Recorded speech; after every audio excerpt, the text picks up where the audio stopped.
Hey folks, Ben from eXplorminate here, and welcome to this Let's Play episode of Shadow Empire. Where were we in the last game?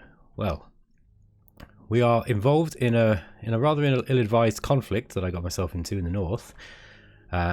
We've just fought off a series of walkers that were coming from our west, and yeah, we've defeated them in both areas now. They were coming from two different minor regimes. One was the I forget their names now.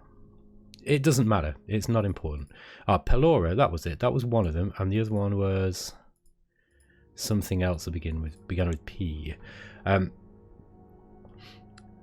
matters not. So now what we've got is this group of mutants that we've been slowly pushing back.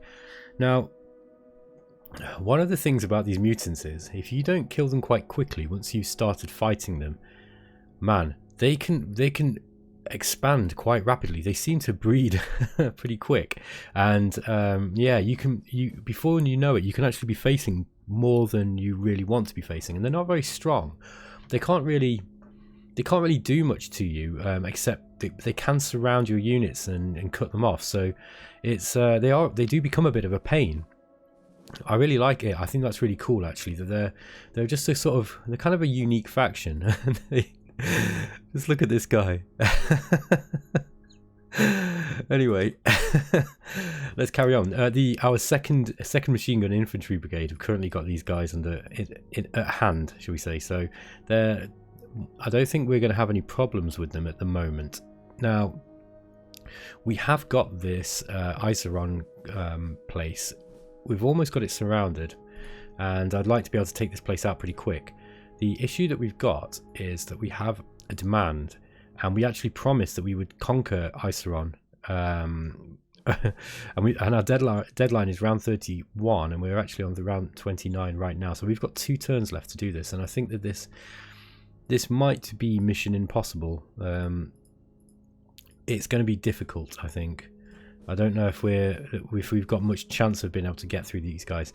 Now, one way of doing this is to just pile on the troops, throw them at the walls, just like I did with Jura, and and eventually you'll whittle them down. The problem with doing that is you do take casualties, and there's a war weariness mechanic in this game as well. So you don't really want to be losing a lot of troops. More to the point, this is a post-apocalyptic world, and population is at a premium. This is because there's not that many people left on this planet. If we look at our most populous place, there's only 100,000 people here. Now, we're gaining 1,500 every turn, or this turn we gained 1,500. Now, just read this tooltip, and this is a little bit of a breakdown.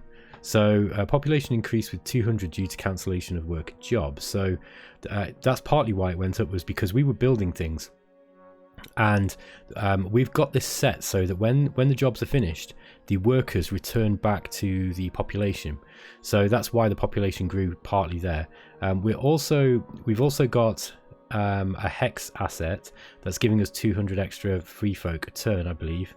Let me just have a look at that. Where are we? Here we go. This refugee camp is giving us 200 a turn. So, and then just finally, we are getting 500 inhabitants per turn from natural growth. And every turn we're also bringing out 1,000 population because of this, because we're raising troops. So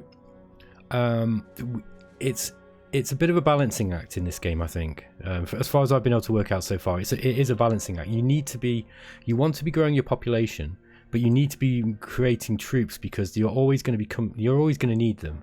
I mean, I need twice as many troops here, really. This would be great. I mean, we've got this at the moment. We've got these sort of rather large militia units, but they're just useless troops. They're really not that strong. We do have a brigade here. And this brigade is just formed of battalions, and there's only 1,000 men in each one of them, and they're just these basic GIs. I think we've started getting some of these GI2s as well. The GI2 have a carbine instead of this basic slug thrower, and it actually that's kind of a big difference. It gives them an extra 15 points on their attack. Well, it's actually it's a 30 point. I think it's 30 points different, and you know that's halved for the attack value because they're in infantry units. So these guys, by the way, will perform twice as well as militia. That's just the way they are. They're just twice as effective. They're twice as strong.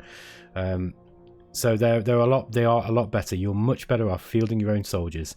The other thing, of course, is that you've got direct control over things like their morale, right? Because you can choose how much you want to pay them, and morale is affected by various things. Most pertinently, the easiest way that you can control it in the short term is by increasing their wages. Things that will drop down your morale are things like your soldiers not getting enough to eat. And if they're out of supply, essentially. Okay, this Dissolution Commune unit, interesting. We might have to leave a unit here just to deal with this unit, I think, because it could come and cut our supply line off here. And we have got a decent supply line going up there actually at the moment, but we could probably do this with a supply base. I'm not quite sure whether we can actually afford to build one at the moment. We don't have much in the way of industrial points. We're building a barracks in Jura as well. So yeah, maybe not build that. Maybe we shouldn't build that supply station now. I think we're okay. We're going to be okay for supply with 83 per turn. I think actually, mind you, it's saying that's interesting. I wonder why it's 83 here. That's kind of interesting. Sorry guys, I'm just interested to know what's gone on there. This is when you click on used points, it shows you your logistics tree.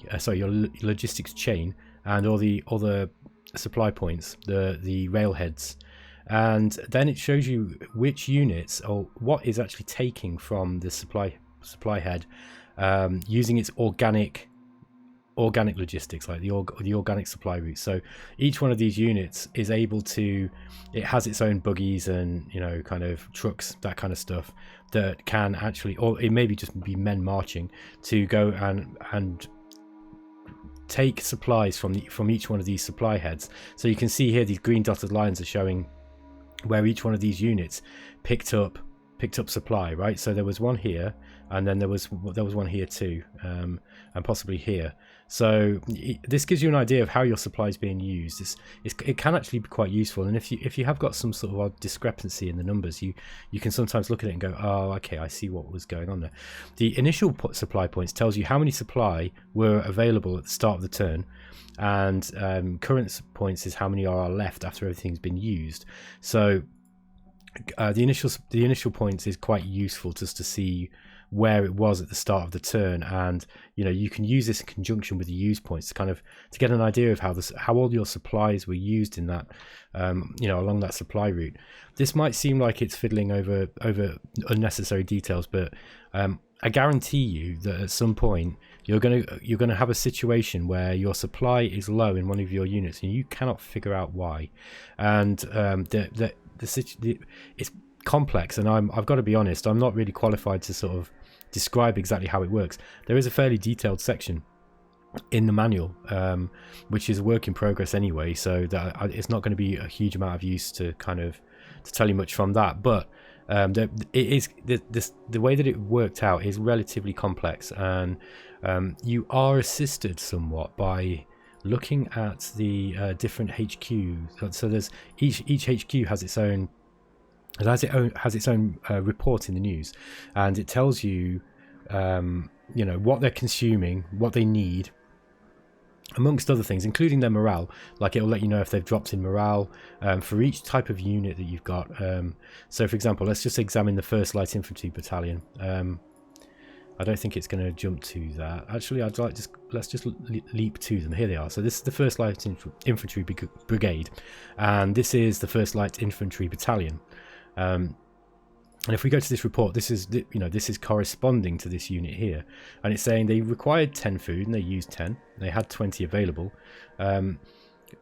and there's -12 morale for GIs, which is these ones here, plus 22 readiness for GIs. So they've started to reorganize and reform and resupply. That's why their combat readiness has gone up.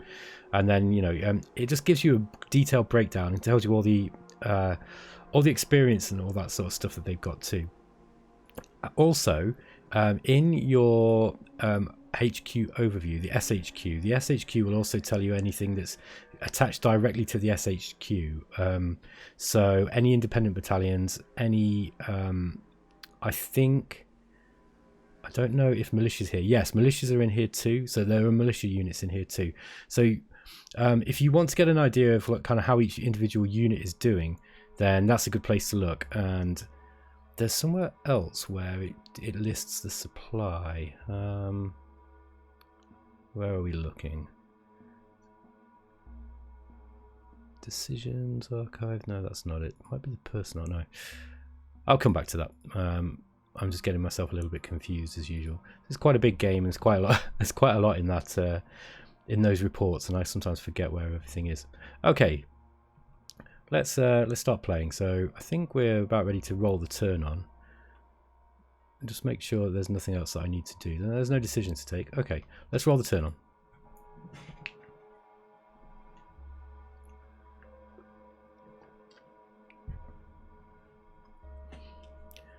I was saying that each of these planets really kind of gives you a different experience of the game. Obviously, the game plays out in a certain way, and it is a certain flavor, but there are different things that will become critical at different points of the game depending on the planet you're on. I'm just going to skip through this. So we killed 500 infantry and we lost 200. So there's obviously a battle taking place. We'll just check that. We're right at the peak of this time of learning. We're gaining research bonus points. We got an order of battle. We found some more Galactic Republic grade infantry, probably with laser weapons. And we found 300. We could link those together into a unit of 500 men. That would be great. Okay, and we've got a stratagem. Yeah, so every game of this is quite different, and in this on these kind of planets, usually it's sort of water. It's water and food that are going to be more difficult to get hold of. Now it depends. You see here water. We've got 31,543. That's a lot of water left over, right? But you will pull that out of the ground quite quick. So at some point we're going to have to start looking for more another water supply, or a technology that will kind of start supplying it. With regards to there are some planets that I played on where the big bottleneck in your regime is actually the amount of people that you've got. So if it can become quite serious when you're trying to fight a war and you just don't have enough people to do it, and it just makes the game kind of interesting, because if you have to start taking some tough decisions about the wars that you can go to, because if you start dropping your population too much, it's a real issue. That can become such a problem, because your cities aren't going to grow, and if your cities aren't growing, you're then relying on the growth from these free folk towns. And if you're taking a lot of casualties, which will happen when you start fighting big wars, then your happiness in your towns starts going down. And what happens is your population start leaving. They're like, nah, this sucks. We don't want to live here anymore, man. Everyone's dying around us. We've got to go. So they start moving out into the wastelands again. So in that case, kind of population becomes a real big problem as well. Okay, we might have the chance to be able to surround Iceron here. I believe this is our turn. This might be our turn limit. Yeah, we need to take this turn. Now we do have some tanks, but we have a lot of men to get through. Now, and look, the Moribhan Commune are also surrounding it. This is actually to our advantage, I think. Although we can't, no, mind you, the problem is we can't actually get here. So what we could do is just attack from every direction that we can, and hopefully push these guys out. They'll have to go north if they do have to retreat. I don't think they will. I think they'll stay in the city. I think that's kind of how it works. what do I want to do here? Have I got anything with more supply? Now these guys are kind of low on supply. Look, it's only yeah, it's ammo that they're slightly low on ammo. That's not a big problem. Let's get these guys in and fighting. I want to try and kill as many of these mutants as possible, because the more that I kill, the less there will be to breed. So yeah. Now there are some more. Look, we've got even more of them. We've got, now let's just have a look how much logistics. Yeah, there's not much logistics coming this way either. Where is our, oh, that's a recycling station. The truck station is here. Is the truck station sending anything north? That's interesting. No, maybe not. I wonder if that's why, like the vast majority, I mean, unless there's a traffic, I've put a traffic light on it. No. Okay, that's kind of interesting, because I'm wondering why the traffic, why the truck station doesn't drive it through Richter Snow. I don't know if this is something to do with the fact that we haven't nationalised the transport hub here. Now, I did this in a. This has been, people have been saying that you want to do that, and I was holding off on doing that, and the reason being is because you take a hit to your population happiness right at the start of the game. That is not something you want to do, because immediately you get riots, and you don't want riots in your main town. It's just not worth it. I think that might be a good thing to do later on, but right at the start of the game, I think it's probably a really bad idea. But again, because this game's quite situational, what can happen? Ooh, we can get these walkers right up here. Yeah, let's move move these guys up. Yeah, because it's quite situational. There might well be times when you actually want to do that. That might be a really viable strategy and a good thing for you to be doing. Yeah, let's get some of these units up as quickly as we can. Each time that we're using our trucks to move these units, you'll notice that we're able to move less of them further. Sorry, we're able to move each one of them a smaller distance, and that's because you're actually using up you're using up your logistics points as it goes. Yeah, that can stay there. Those guys can stay there. Okay, let's start looking at this now. We do also have this with these units here.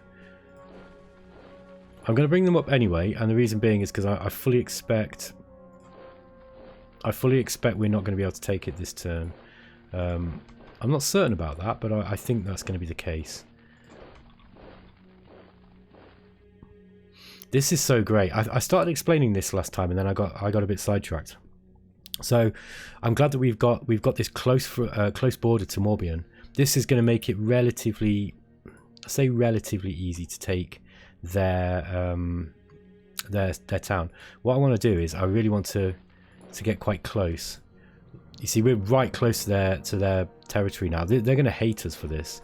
I'm pretty sure you take a hit you take a penalty to your relations by getting too close to them. I mean, if we actually look at the regime.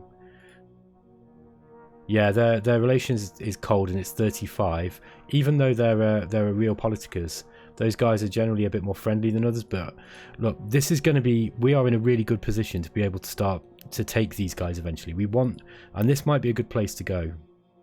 It's already quite well developed.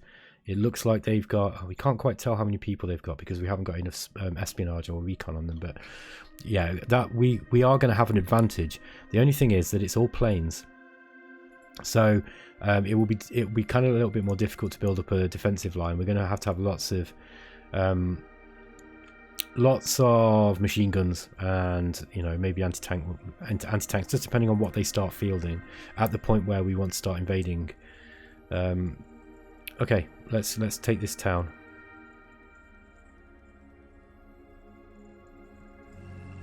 I was just I'm always keeping my eye on this part here where it says move mode, because you want to, if you want to be able to attack that turn, you want to be using less action points. So it's just it's worth kind of checking. It's only 3.4. They've got a lot of men. Mind you, they're not very well entrenched. And these are just militia we're using, so they're not the best troops. Let's hope that we can get through. Oh, it's so close. Yeah, it was so close, look. We didn't lose any of our velociraptors, which I'm pleased about. We did lose some men, and we lost more than them, which is unsurprising since we're fighting with equivalent units, really. We'll just have a look at this text information here. Yeah, I mean, it has significantly reduced their readiness. I'm not sure if we're going to be able to do this now, unless we've got another unit. No, I think that's it. I don't think we're going to make it, so that's a shame. But that's no problem, really. It doesn't matter. I mean, you don't want to fail too many of these demands.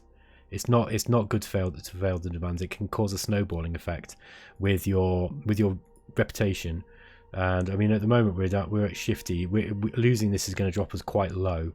Now, there's also a thing called prestige damage, and the more prestige damage you get, that can start to affect your empire in a negative way as well. I actually need to read up on what that exactly does. I don't remember exactly what prestige damage does, but I remember it says in the manual that you want to avoid it like the plague, because it has some severe repercussions.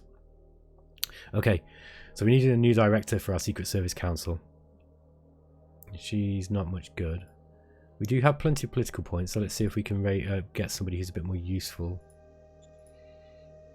This Merc might be okay. Mind you, it's expensive in political points.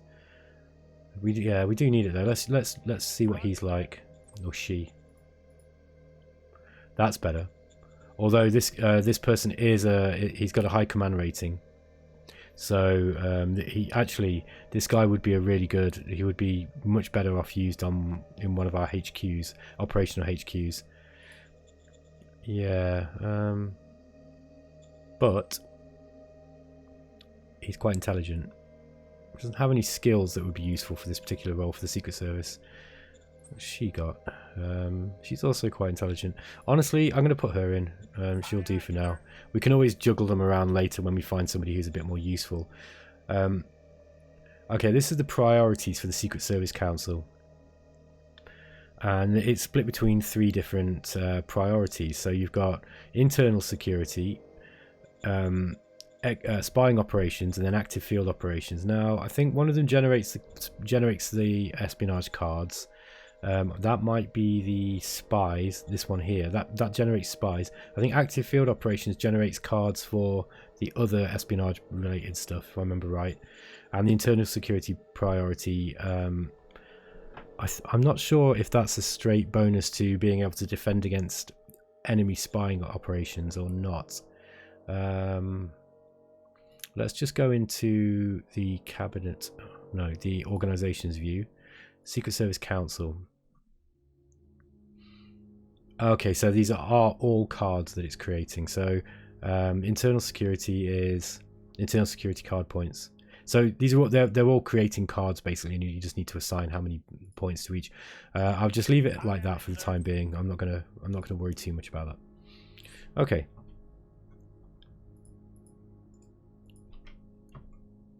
Can that unit attack? No, it can't. Oh, never mind. I think, yeah, it's if I'd have, there was probably a way I could have done that if I'd have thought about it a bit more carefully, but we are going to suffer, I think, for that. We will suffer for the reputation loss, but so be it. This game, the battle AI is actually quite good once you start coming up against the major regimes. So I won a game of this offline a few days ago. And I jumped straight back into another game, right? And I was like, okay, I'm going to play this again. I'm going to play it on a desert planet because, you know, I've got a hankering for a sort of Dune experience. So I made a desert planet, and I played it up to the point where I was actually bordering 2 large, what do you call them? 2 large major regimes, and they both were kind of hostile to me. So yeah, look, we failed this promise. So I wanted to kind of take them out. And so I started lining up all my units against their border, and, you know, really planning it. I must have spent 3 or 4 hours really building up this force and kind of, you know, trying to match units for units and outpace them with regards to my industrial output. And when it finally came to war, I just sucked. I do like war games, and I'm not particularly bad at them generally. I mean, like I think I said, I quite like Gary Grigsby's War in the East, and I played a few campaigns through of that, and I did okay in it. I'm not a great player, but I was competent enough to win on the normal setting, and this beats me. It's really hard. So I mean, I like that. I think it's really great. Oh, now these guys, the Moribhan Commune, have very kindly moved back for us, although then it looks like, I don't know if they were pushed back. Let's just have a look at what happened there. Just watch here. No, they just moved. Oh, and there was a battle. I wasn't watching. Let's just see what that was. So yeah, they attacked us and we lost 200 men. I mean, sorry, they lost 200 men, which is unsurprising. So we're going to be able to get more troops now up and around. Let's move those militia. Some walkers in here too.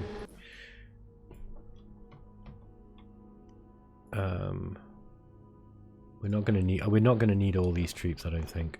However, once the first light infantry are up here, we do share a border now with the Moribhan Commune, so they can act as a sort of defensive force up in this direction.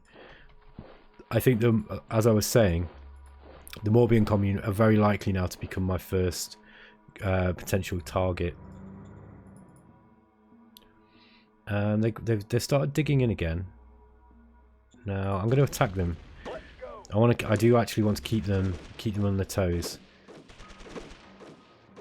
And what I mean by keep them on their toes is I want to be able to take down their entrenchment each turn. Look, so they initially were at 41 and we dropped it down to 6. Now that was relatively costly for us and we didn't win the battle, but we did manage to kill some of their troops, which is good. I fully expect next turn with these additional units we're going to take them, at least in the next couple of turns. Interested to see what they've got here. I might just do a probing attack. Do it now. Okay, so it was just a raider regiment and we managed to kill them. It's not always advisable to do that. It's usually you want recon because you will take heavy casualties doing stuff like that, but you know, that's okay. Alrighty. We can start taking some more territory in this direction. These are these Galactic Republic era units. We'll just take a look at them. They've got their infantry with laser rifles and combat armor. That's pretty standard. But they've got a whopping 178 on the attack and 355 in defense. And they also do a lot of damage to hard. I mean, a fair amount of damage to hard. They do a fair amount of, they can attack tanks essentially, lighter tanks. They'll do fairly well at. I think later in the game, once you've got things like plasma weapons and some of the better techs, you can really get the sort of Warhammer 40k Space Marine kind of vibe going on. With these super tough soldiers who can take on take on tanks and that kind of thing. Super cool stuff.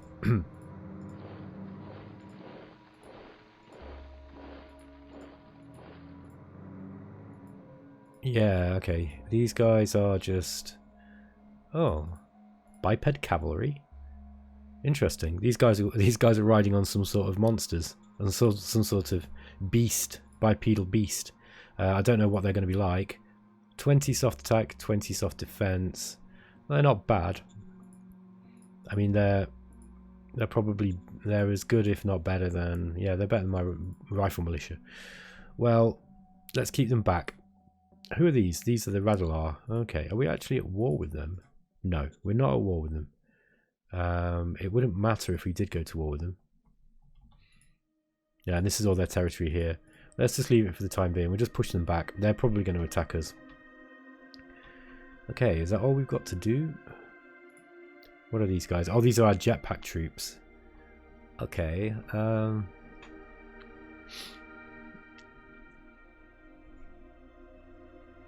I don't need any more troops up that direction. I might move them as far as Jura just for now, and just I mean, I think what we're going to have to start doing is facing a front against the Moribhan.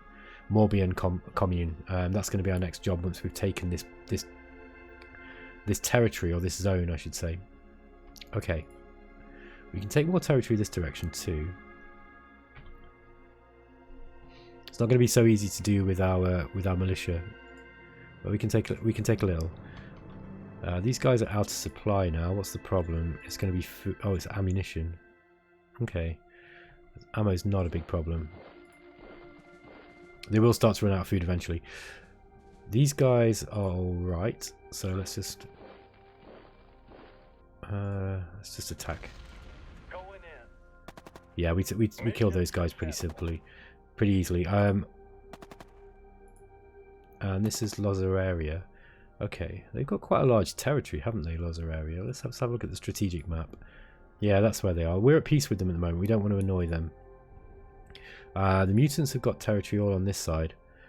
Just bear in mind that sometimes I think the way that it works is if you don't have full recon on stuff, then this map is it's not always accurate. Just beware of that.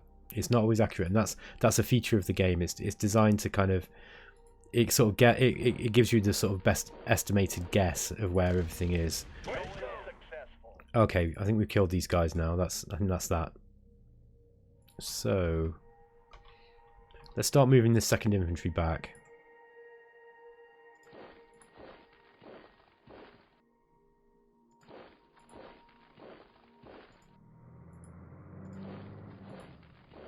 We'll start moving the second infantry back, and I mean, Lozeraria, they're at least, we're at peace with them at the moment. How long that'll last, I don't know, but I mean, we can try to foster that relationship and just see if they'll stay happy with us. Let's see if we've got any stratagems that we can play. Oh, there's a peace offering, and then offer protection. You can, so with the minor factions, there's a sort of path you can go where you kind of make them a protectorate, or you sort of, there are certain diplomatic cards that stratagems that you can play, and then eventually you'll be able to sort of absorb them peacefully into your regime. So that is an option we could potentially go down. We don't want to be fighting too many wars at once. I've realised this with this game. The other thing is you don't want to be going to war with the major factions too early. I think that's a mistake I made on another game that I played.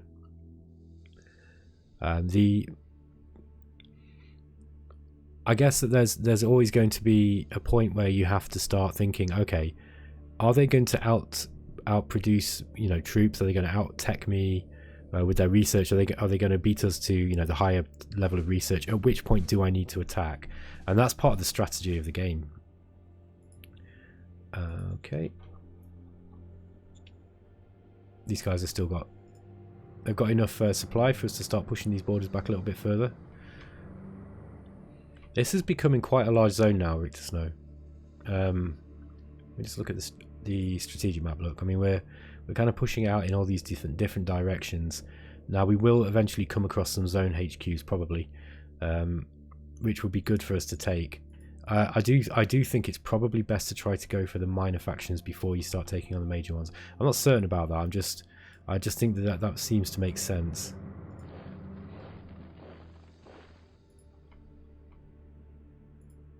Let's just try and pick up these.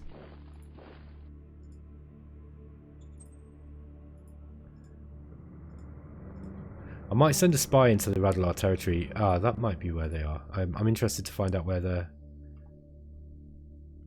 their base is, where their city is.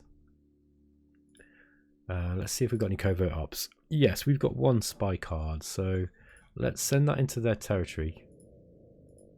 Jura, Pelora, Radalar. They might not actually have one, although it's a minor faction. It is a minor, so... Roger that. Okay, we managed to get a spy in. That might show us. I can't remember how many recon points you need in order to get eyes on their faction HQ, but we'll see. Okay, so now we've got this siege to attend to. Starting to run a little bit low on supply with these two units here. That's no big problem. I think if we're careful now, we might be able to do this one. So let's just get everyone attacking from different directions. No, we won't include those. Let's go.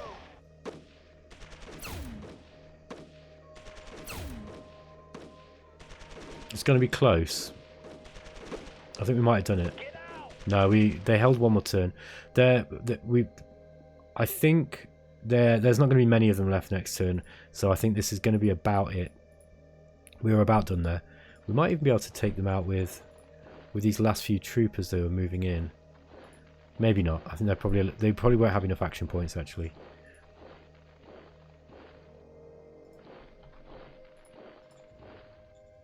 I don't think I want to send them in just on their own. We'll wait until next turn. They're probably not going to do it this turn anyway. Okay.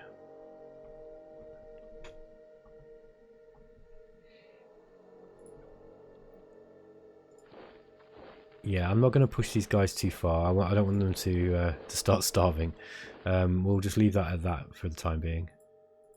Dixie and Ladalia. Okay, so these are two different parts of the non-aligned territory. Yeah, we can't really see it here.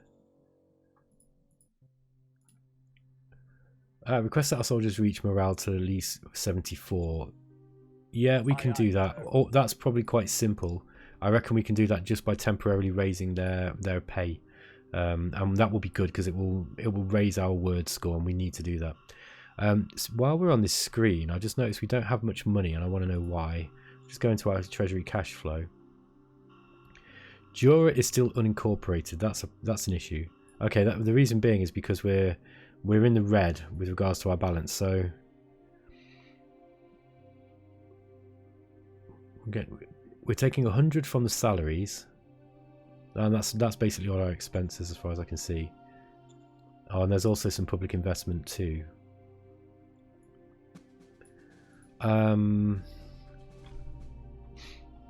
I don't know if we've got much we can sell. Yes, we have. We've got loads of metal. Let's see if the traders will buy some metal from us.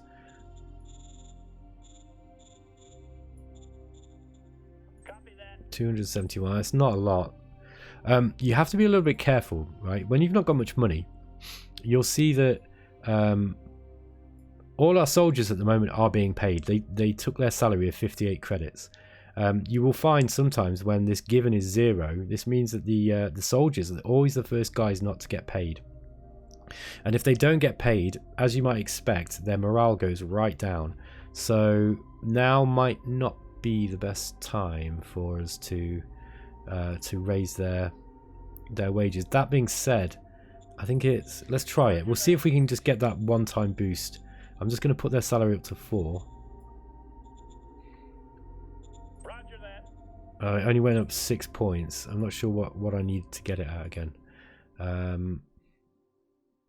Well, we've got 10 rounds to do it, so their morale needs to reach 74%, and it's 71 right now. So let's see how that goes, how it affects it next turn. I'm going to bring these infantry units up.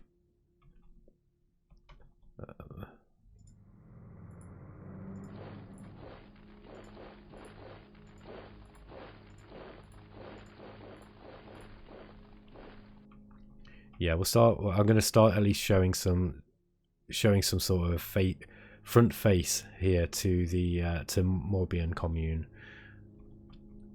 Once we've taken this, then the next job, I think, apart from building some more troops, will be to start working on our infrastructure. And I don't necessarily mean just mean logistics. I mean with regards to building all the assets that we can build that are going to give us bonuses. So I mean we should be building stuff here now. Actually, I've probably been a little bit tardy with that. Industry is always a good one to go for. We don't have a great industrial output right now, so industry would work. And also we've got the metal. We've got the metal, and we've got the industrial points per turn. We also need to start working on logistics and bureaucrat offices. So actually, we haven't even got the first one. So yeah, we absolutely need to start building bureaucrat offices here. I'm going to get one up in Jura as well. bureaucratic points are essential for everything from research to generating all the stratagems that you need. Okay. Not a huge amount more we can do here, so I think I'm going to roll the turn.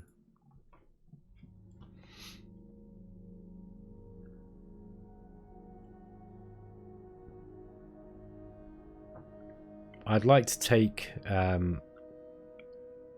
forget their name now. I'd like to take this minor regime this turn if we can. That would be good. Yeah. Okay, so that we just increasing the soldiers' pay gave us that we successfully delivered that demand, and we've researched automatic rifle. That's great. And we've discovered high-speed machine guns. So that's for machine guns. And we've developed GI3, and we've found artillery. Now the game is really going to start getting going. I see artillery as one of the big milestones that you need in order to start being able to, you know, to really be able to keep up with your military expansion, because artillery is just so important for taking down entrenchment. Okay. They don't have many people left here. Their entrenchment's pretty low. I think this is just going to be a let's just go. Send in the men.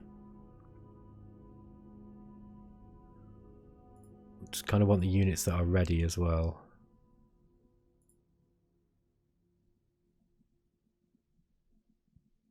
That's interesting.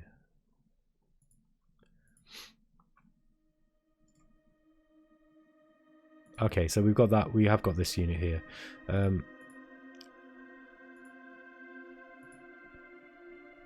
There's part of me that is a bit worried about using these tanks all the time, but yeah, I think we're starting to get attack saturation penalties now. That's a problem. Well, it's gone down a little bit by adding people from different directions. Okay, 11-1. Let's see if that works. Yeah, it's looking more promising. They just don't have the numbers to be able to handle an assault of that size, not particularly when we've got armor. So there we go. We've taken ISA on. This is awesome. Let's try and get some of. Let's move our men in.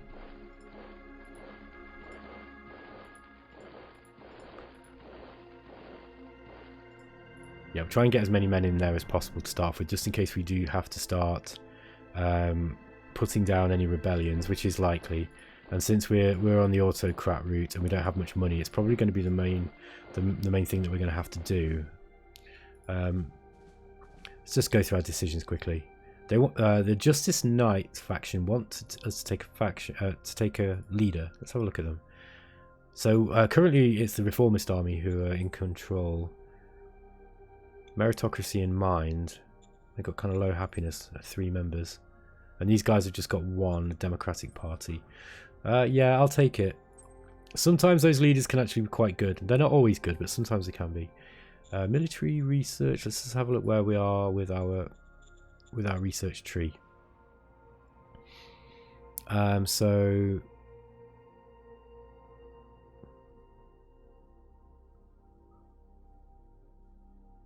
you have fully researched this.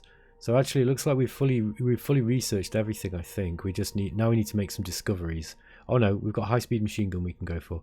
So I'm going to put a little bit more spending into discovery right now, so we can start. Yeah, I'm not too worried about those machine guns quite yet. Now we've literally just built this GI3. I'm going to immediately build another one with automatic rifles. And hold on. Let me just double check to see what we've already got here, because we've already got. Okay, so these guys have got carbines. I think I'm just going to upgrade them straight to automatic rifles and padded environment suit. By the way, every time that you create a new model, so in this case with these GIs, it increases there's this kind of field testing, right? So let's just go back to the model, sorry, and click on here. You'll see that they are when they're being used in the field, this field testing kind of goes up, this figure goes up, and they will increase in value. And so the base design was 81 points. That's when it left the R&D. and its field testing can go up and up and up, and eventually as you start redesigning these guys, they become more effective. So it does actually help to, let's just leave those guys on low quality, and I think we'll obsolete these slug throwers now. So as they go up, as you keep pushing out new iterations of each model, they do get better, and they benefit from being used in combat. So it can be useful, you know, to keep at war with certain people if you want to, you know, if you're wanting to make your soldiers actually better. It's quite important, because you're getting that field test experience. No, we don't want to do that. Let's just move these guys back. I don't want to run out of supply now. Okay, yeah, that's right. That was always like this. So we've got a direct route into this place now eventually, and they're not going to be able to take this without declaring war on us. Interested to see what they think about us still. Yeah, their relation is 35 and it's going down. You'll notice now, by the way, now we've got spies in here, we can look at stuff like the trade report. If we wanted to get really kind of into the details of this, we could actually look at what it is that they're buying and selling, and try to get some idea of what they've got in their territory. Now, an easier way of figuring stuff like that out is just to get more recon, because once you've got enough recon, you can actually see everything that they can see.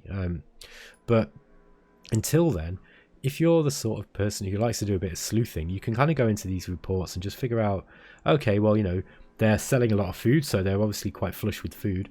You know, they're buying water, so maybe if we attack their water supplies, this would be a big problem for them. That kind of stuff, you know.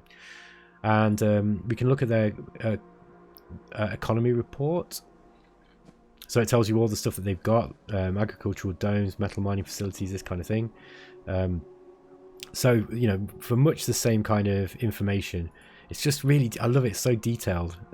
And all that information is pertinent as well. That, you know, someone somewhere will be able to use that information for some tactical decision making. Okay, I'm just going to move these guys further up. Start trying to. I mean, might strategically move these guys up to the front now, up here. And I think I have decided this is basically going to be a front. We can't move those any further with the strategic move. So let's just walk them. Sorry guys, you gotta walk. Roll out of trucks. Yeah, I'll bring these guys back to Richter Snow too. Okay guys, I'm gonna end the episode there. I hope you've enjoyed it, and let me know how you feel about it in the comments, and I'll see you next time. Take care, bye.